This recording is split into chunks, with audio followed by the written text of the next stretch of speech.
दोस्तों केम छो तो स्वागत है मारा नवा ब्लॉग में। तो अत्यारे वहेलो उठी गयो छुं अने फ्रेश थई गयो छुं अने आज तो बहुत टाइम पछी लाइब्रेरी जवानुं छे। तो लाइब्रेरी जईने ज रीडिंग करीश अने थोड़ो नास्तो करीने लाइब्रेरी जवा निकळुं। तो दोस्तों आज हूँ लाइब्रेरी नहीं जतो केम के आज पण थोड़ी तबियत सारी नहीं लगती। तो लाइब्रेरी जवानुं मैं कैंसल राख्युं छे। घरे बेसीने ज वाँचीश। आना 2 चैप्टर बाकी छे तो 2 चैप्टर पूरा करीने पछी बीजो जे सब्जेक्ट छे कयो छे बीजो सब्जेक्ट तो भूगोल करवानो छे। तो भूगोल करीश अने पछी बीजू आंसर राइटिंगनी बपोरे प्रेक्टिस करीश थोड़ी। अत्यारे वाग्या छे 11 तो 11 वागे हूँ वाँचवा बैठो छुं अने पछी बपोरे आंसर राइटिंगनी प्रेक्टिस करीश। तो आ 2 चैप्टर छे पूरा करी दऊं अने पछी लखवानी प्रेक्टिस करूँ। तो मैं आवी रीते मारा टेबल पर लगाई दीधुं छे। मैं गुजरातनो इतिहासनुं आखो आम चार्ट छे मारी जोड़े। तो कया पॉइंट्स पहला आयो कयो काळ आव्यो ए रीतनुं बधुं आखो लाइनसर छे। पछी आ थोड़ुं डिटेलमां बताव्युं छे कया शिलालेख आवेला छे, सुधारणा बी बतावेला छे, पछी स्थापत्य पण बताव्या छे। आ गुजरातना मुख्यमंत्रीओने मोस्ट ऑफली अर्धुं कवर थई जाय छे आमांथी। आवुं तमारी जोड़े चार्ट होय तो दीवाल उपर ચોંટાડી दो એટલે सवारे जेवा उठो एवुं तमारी नजर त्यां ज पड़े એટલે आपड़ा उपयोगी थाय। जाहिर वहीवटनो एक एवो प्रकार है जो कोई चौक्कस राजकीय माળખાની अंदर कार्यरत होय जे राजकीय निर्णयों वास्तविक रूप में आपवानुं मानता। तो जाहिर वहीवटनो शब्दों अर्थ थाय छे सरकार अने तेनी जाहिर वहीवट ए सरकारी वहीवट छे जेमां जाहिर अमलदार शासी केन्द्र में रहे छे। जाहिर वहीवटने एक केन्द्र राज्य अन्य प्रांत स्थानिक स्तरोए जाहिर हित माटे स्थान धरावता आवती हती। दोस्तों वाँची लीधुं छे हवे थोड़ुं कंटाळो आवे छे तो थोड़ुं आटो मारी आवीए, थोड़ुं पाणी बाणी पीए पछी चालू करीए वाँचवानुं। पाछुं थोड़ुं पाणी पीए, पाणी पी वाँचीए थोड़ुं।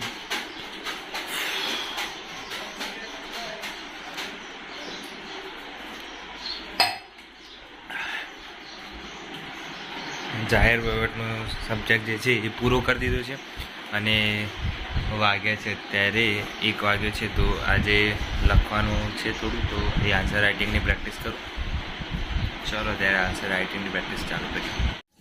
तो दोस्तों हूँ अत्यारे निबंध लखवा बैठो छूँ आ बुकमांथी। तो निबंध लखुं छूं सेना उपर प्रदूषण समस्या अने समाधान एना उपर एक निबंध लखवानो छे तो ए लखुं छूं अने जो आजे निबंध केवो लखाय छे। अने तमे जो प्रेक्टिस करता हो तो बने त्यां सुधी ब्लेंक पेपर पर तमे प्रेक्टिस करो केम के त्यां जे उत्तर वही आववानी छे ए ब्लेंक पेज એટલે કે આખું કોરું પત્તું જ આવશે અને કોરા પત્તામાં જ લખવું પડશે। લીટીવાળું પત્તા નહીં આપે આન્સર કે જે જવાબ વહી આપણે જે લખવાનું છે એટલે પ્રેક્ટિસ કરો તો આવા કોરા પત્તામાં જ પ્રેક્ટિસ કરો તો વધારે ઉપયોગ થશે। હું અત્યારે એક એસે લખું છું અને કેવો લખાય છે જોઉં પછી તમને જણાવું કે આ બુકમાં તમારે લેવી જોઈએ કે ના લેવી જોઈએ।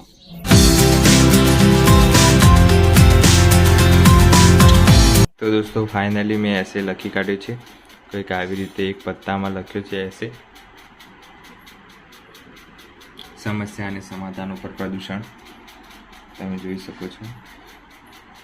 अने त्यां ज्यारे तमे एसे लखता होय त्यारे बहु आवा रीते फकरा नहीं पाडवाना।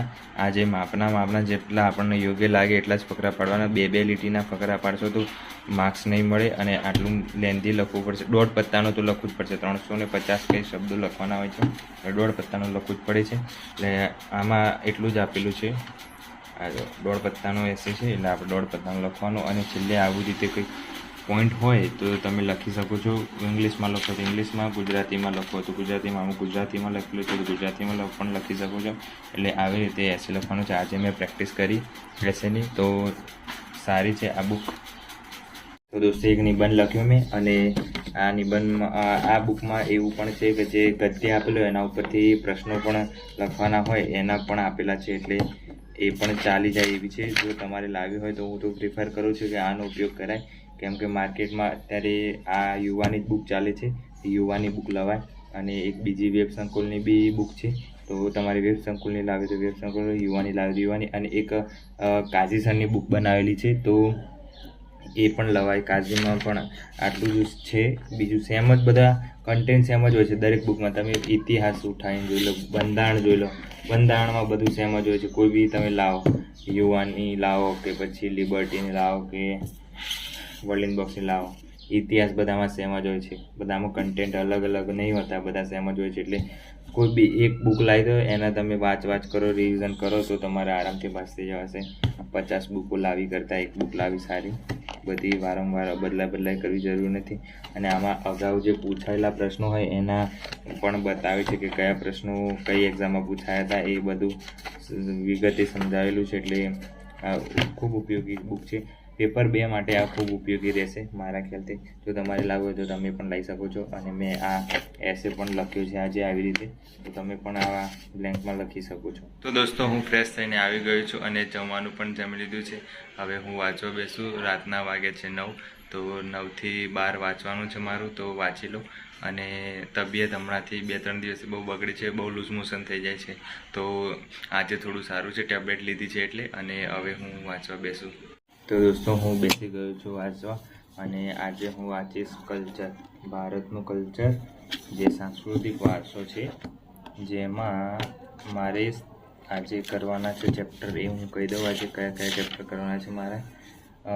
કરવાના છે એક કળા સ્વરૂપ કરવાનું છે, સાહિત્ય કરવાનું છે અને શિલ્પ સ્થાપત્ય. આટલું પહેલું ચેપ્ટર છે જે કરવાનું છે, જેમાં ભારત સંદર્ભે કરવાનું છે. ગુજરાતમાં હમણાં નથી કરતો એટલે ભારતના સંદર્ભે કરવાનું છે, જેમાં બધું આવી જશે. વાવ આવી જશે, પછી જે મંદિરો છે, દક્ષિણા મંદિરો છે, પછી ગુજરાતમાં જે મંદિરો છે, કોણાર્કનું સૂર્ય મંદિર, એવી રીતે કાળા પેગોડાનું મંદિર, આ બધા આવી જશે આમાં. એટલે આ બધા કરવાના છે આજે. અને આજે જોઈએ કેટલા વાગ્યા સુધી વંચાય છે, પછી સૂઈ જાઉં, કેમ કે આજે થોડો આરામ મળ્યો છે. એટલે આજે સૂઈ જવું પડશે વહેલા. અને વાંચું ત્યારે હવે હું મારો. તો દોસ્તો, હવે ટાઈમ થઈ ગયો છે મારે સૂવાનો. કેટલા વાગે છે જો 12:08 થઈ છે. તો હવે હું સૂવા જાઉં. અને આજે મારે કલ્ચરમાં થોડું ચેપ્ટરો થયા છે, કળા સ્વરૂપ, સાહિત્યને બધું એ કરી દીધું છે. અને આજ માટે બહુ વધારે નહીંથી ફોર્સ કરું, કેમ કે તબિયત થોડી સારી નથી.